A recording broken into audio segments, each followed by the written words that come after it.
যে 18তম নিবন্ধন পরীক্ষায় যেই হচ্ছে যেই সনদ প্রত্যাশীরা যারা বাদ পড়েছে ইন্টারভিউতে, মানে সর্বোচ্চ পর্যায়ে যে যারা বাদ পড়েছে, অর্থাৎ এনটিআরসির যে পরীক্ষাগুলো হয় প্রথমে প্রিলি, তারপরে রিটেন, তারপরে ইন্টারভিউতে 20 মার্কস থাকে, যে 20 মার্কসের রেজাল্টে 10 মার্কস থাকে এবং অন্যান্য যে এই থাকে।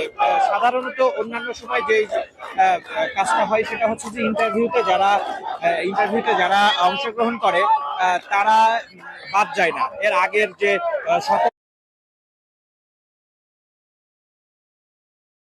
আমি যুক্ত হয়েছি শাহবাগ থেকে। শাহবাগে আপনারা আজকে দেখতে পাচ্ছেন এনটিআরসির যে সনদ প্রত্যাশী যে তাদের অবস্থান, তারা বেশ কিছুদিন যাবৎ আন্দোলন করে আসছে প্রেস ক্লাবে, এবং আজকে এর আগে তারা হচ্ছে প্রেস ক্লাবে অবস্থান করেছে, তারা কর্মসূচি করেছে, লং মার্চ যমুনার কর্মসূচি করেছে এবং পুলিশ তাদেরকে আটকাইছে, এবং আজকে তারা হচ্ছে শাহবাগে অবস্থান করছে। আপনারা দেখতে পাচ্ছেন যে সারা বাংলাদেশ থেকে যে এনটিআরসি শ্রমিক প্রত্যাশী